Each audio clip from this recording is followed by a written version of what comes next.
How have we done it? How? Tell me, people, how? How have we gotten here? How? 12 episodes? What? 22 followers? What? Let me get some more stats for you there.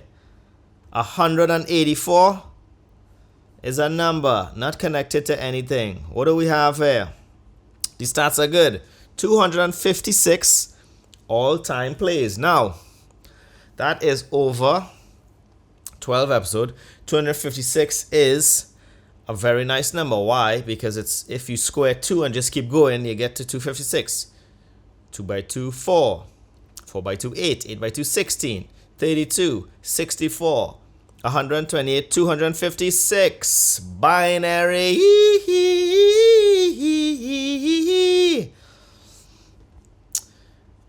It has come to my attention that everybody who listens to this podcast is a fucking lion. Trodden on the valley and they trodden on the hills. That was every song I listened to in the 90s. When you went into the dance, we tell you we just see the one kick the sun here. And so hardcore dub in the 90s. And then the DJ would kind of mix that in. He would add in a little something, some sweeter tunes, some lovers rock. Remember the songs used to make you rock away. Sorry, the voice isn't warm yet. Those were the days when love used to rain. Yeah. Junior Kelly. Barry Salmon. Whoa, whoa, whoa, whoa, whoa. You love, you love, you love, you love, you. Woo! Like I said, my voice isn't warmed up. And fuck you for giving me any talk or squinting your eyes when I'm singing. This is passion and love. I forgive you. I love you. Your mother's worried. But, here we are today. So, October was several months ago, but today is March the 1st, 2024. And it is snowing in Ireland. It never snows. My children were crapping their pants this morning. If I did have them, they were losing their minds. The older one, I don't want to say his name because they have some creeps out there, but the older one, we went out there. We tried to throw some snowballs at each other. And in those situations, to me, it's hard as a parent because I don't know, should I just kind of cuddle him a little bit and just give him a couple of underhand softball throws? Or should I light his ass up and let him know that the world out there is a hard world? So I started off the wrong way. I should have started off a fun way, but I didn't. I got a big snowball, and because it was resting on the concrete ledge a little bit, it was kind of slushy. And if you grew up in the cold, you know that makes snowballs with the density of a dying star. Okay? A black hole is imminent. And now I didn't go full toss. I didn't go googly either. What I did is I gave him I threw it up high so the arc would, Now, I didn't even know if I was expected to hit him. I just threw muscle memory. Muscle memory. I used to be a leg bowler back in the day. Mr. Mirage's PE class. He was an East Indian individual and he loved cricket, as everybody in Trinidad does. His race doesn't actually matter, but I want to set the scene. Portly gentleman, very thin dark mustache, but his hair was peppered, salt and pepper, big old gut, and he used to pick on people. But, so my son, I threw that ball up in the air, and that thing just went, Hiroshima, Nagasaki, right on top of his head. Now he was so lit up with adrenaline and excitement from the snow. He didn't kick up a fuss, but it could have went the other way. He looked back at me and he said, He said, "Oh, that actually hurt a lot, Dad." Again, more options. Do I say, "Sorry about that, son. I'll go softer the next time"? Or do I go back in time and say, "Why you crying like a little fool for? You're not crying, go inside, go and mama will bake you some cookies and make you feel better"? I didn't say that. I didn't say the other one either. I kind of went in the middle. I tried to turn it into a joke. I said, "Well, you know what I mean?" I was like, "Yeah, let go, don't study it." Just mumble a bunch of words in a high pitch. No, I said, "You had to be ready, bro. What do you think? I was coming up here with some kind of soft fire, coming out here with heat. Heat. Plenty heat. Nuclear fission." And so that we started it that way. He started to pick up these big balls. He thought the big ones were better. I was trying to tell him, "Listen, your little body can't throw those big ones. Get smaller ones, get them hard and fling them." So I'm picking him off, man, like shooting fish in a barrel. Sniping him. But he's laughing now. The balls are small. I'm not throwing them as hard. He thinks it's hilarious. He got me a couple times. It was a good time. But as a father in what I would call this transcendental, transferring, transitionary parenting. That's what I think we are. The millennials are trannies. Right? The trannies. And we're transitioning from our parents, right? You know, they kind of like leave them, let them do their own thing. When they F up, give them a real hard time. Respect is the utmost key. You can still lash. And beat. We went through that ad nauseum in the last podcast. If you haven't listened to it, go back to episode 11 and listen to the very hilarious, especially the end, when I was talking to that fella about, God bless, about his mother and parents beating the absolute crap out of them. And we are the trannies in one sense, because we are transitioning into maybe soft parenting. I don't know, because I feel like the parenting will get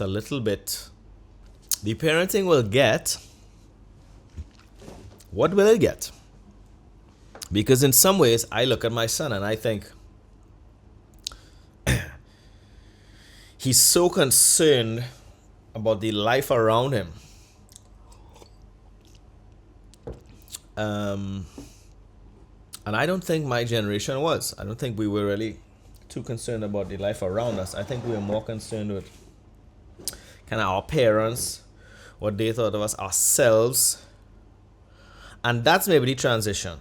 I think the boomer generation was like, let's make this money. Everybody go out in the workforce. You don't need to raise your kids. Get out and work, ladies. You could do anything you want to do. You know, we don't have to, hands off grandparenting. I hope my parents don't see that one. To us, we're in the middle of like, getting the kids to kind of focus on their community and that kind of stuff. And maybe themselves a little bit. I don't know what the hell I'm talking about. And then, who knows? I mean, who knows what my children are going to be like? I mean, I don't know if my son is Gen Z. But oh my God, I have a couple of Gen Z friends. And boy, do I want to strangle them sometimes. Holy Lord. You ever try to have a text conversation with one of these people? One of these excuses for life? No offense. I'm sorry. I'll take that back. I won't take it back, but I should take it back. I'm not going to take it back. It's tough. Urgent message. Hey, blah, blah, blah. You reply. No response 3 days later. All right, cool. I guess that settles that. But where am I going with this? I was going to say, all right, my son, we had this snowball fight. He had the time of his life. We used to live in Canada. He wants to live in Canada because it always snow. So he had snow day today. It was fantastic. March 1st, Dublin, God bless. Everybody was complaining because Irish people are never happy with the weather. Rain, sleet, sun, shine, whatever. Everything's too hot, too cold, too much. 3 people. This is no exaggeration. On the 800-meter walk to drop my son to school, 3 people complained how they had no warning about the snow. You woke up to a miracle. What you talking about? Everything is covered in white. White. Well, yeah, snow is really the first colonizer, isn't it? Covering everything in white. Snow hasn't answered for itself. You know what I mean? Everybody's out there, oh, it looks so nice when everything is covered in freshly fallen snow. White. That's what you want. Everything covered in white. You are a bigot. If you like freshly fallen snow, you are a disgusting racist. And that's not me saying that. That's the Geneva Convention, right outside of The Hague. And when will snow be brought to justice for what they have done? Whitewashing everything. Right? And then what happens? Falls on the ground. It gets dirty. What is it? It's slush. We don't like this brown, black slush. Listen, I'm tired of everybody out there. I'm sick of y'all being racist. The snow is colonizing us. And what are we going to do about it? The freshly fallen snow. Yeah, I bet. Disgusting. Anyway, we are the transitional parenting. We are transitioning. My son, he's the sweetest, the older one. The younger one we don't know yet. He's too new. Well, he's not brand new, but he's lightly used. And so my older son, he came the other night. He came to say goodbye. He's not super affectionate. He doesn't really like holding hands too much or cuddling or anything like that. But the other night, he came up to me to say goodnight. And he held my face. And he looked me in my eyes. And he said, Daddy, I love you so much. And he gave me a big kiss on my lips. And my immediate thought was, that's a little gay for me. That's a little gay for me. That was my immediate thought. And then half a second later, you realize, holy cow, I just got wrapped in this enormous amount of love from this beautiful creature that I helped create. Women like to take all the credit, but your wombs are basically a factory in China, and our sperm is the Apple Corporation that tells you what to do. They don't know what they're doing down there. They don't know. They getting rid of eggs every month, wasting production, and then the jizz has to go in there and say, yo, put that on there. No, that skin too dark. You can't say, oh, going on there, watch your mother have freckles. Come out of there. What you doing there? Make his prick bigger. Whatever. Make the balls however. Make the hair. Don't start making the hair yet. Yo. Why are you making that? I tell you to make that? I tell you to put hair on the baby? You putting hair on the baby back? What we trying to make? Wolverine? Listen. You do what I say, okay? I'm the boss here. So that's what happens is the semen goes inside there and tells the kind of mother what to do, and the mother kind of figures it out and flails, and they don't know what to do. They only have 9 months. They're complaining. They have a nervous breakdown. But outside, serenity. A woman in her last trimester is incredible. My wife was like, I thought she was dipping into some China white or some Afghani black or some kind of heroin. She was just level. But anyway, so my son kissed me in the mouth and told me those wonderful things. And because I grew up in one of the most homophobic places on the planet, that's what I thought. My immediate thing was just like, boy, this is real gay. And then afterwards I let my guard down. You know what I mean? The homophobia that surrounded me when I was younger settled. And then this wash of love. And I said, man, I can't wait to try this on my father. He would lose his mind. I'm going home to Trinidad in a couple of weeks. And as I see him in the airport, I'll just grab his face and I'll say, Dad, I love you so much. A big kiss on the lips. I guarantee he'll go, oh, God, what the hell? What's wrong with you, man? Guaranteed. But my son's generation is very sweet. They hold hands, right? Again, stuff that if you did, oh my lord. If you roll up to school with your brethren, holding hand, interlocking fingers, I mean, that is it. Your whole social career is ended. Forget it. Forget it. It's not going any further. It's not going any further. And unfortunately, that happened to a couple of people. Oh, the nicknames in Trinidad. Oh, good. We had this one fellow, rest in peace, boy. Actually, he's still alive. But he had a little poo-poo accident, and then that was it. His name was Poo-Poo Pants. Or Tutu. In Trinidad, Tutu means poo-poo. And, boy, the man was just, his name was Tutu Pants. And no, actually, a year into high school, we learned in Spanish class that Tutu Pants, the direct translation, was dos pantalones. So they call them dos pantalones, or dos, or doo-doos for short, for like 3 years. And then finally he tripped out, as he should have. You know, you're 15 years old, people calling you Tutu Pants, or dos pantalones, or dos, or panty, or doo-doos. And he beat a man to within an inch of his life, and then that was that. We just call him by his real name. I don't want to shout him out. We call him Kenneth, but that was it. Nobody dare call him anything but Kenneth from that point on. And sometimes that's what you got to do to break out of that mold, boy. If you don't nip it in the bud. And I had so many nicknames when I was younger and older. And I don't know if any of them bothered me. Some of them were just annoying, maybe, and not very clever. But that's the way it goes sometimes when you're younger. I had a dream that I went back and saw my younger self, 21-year-old Eamon. He tried to start me one time. He said, "What happened to us?" I said, "Nothing happened to you. Life happened to me. You still run around here trying to have intercourse with everything in your path. I here trying to hold on a life. What you mean? We're successful. You have a podcast in the future.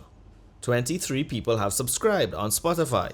12 episodes in. Some might say, brilliant. You have 2 kids. You have a wife. And it's pretty sweet. But you ain't looking like you're working out. Don't study who working out, bro. You wanna go right now? One time I tell my 21-year-old self, I say it might be stronger. Because I was boxing then, I was lifting weights, I was jacked, bro. Jacked. But I have life, wisdom. And I did a slight bit of grappling, but remember, jiu-jitsu isn't cool 18 years ago, whatever it is. So he wouldn't know. He see me coming in close. Young Eamon think he going, bob and weave and light me up. Now, he's probably much faster, but I'll just say, listen, let's put all this aside. This is what I would do. I say, young Eamon, I say, look, let's put all this aside. He say, nah, you going to bust your head. I say, listen.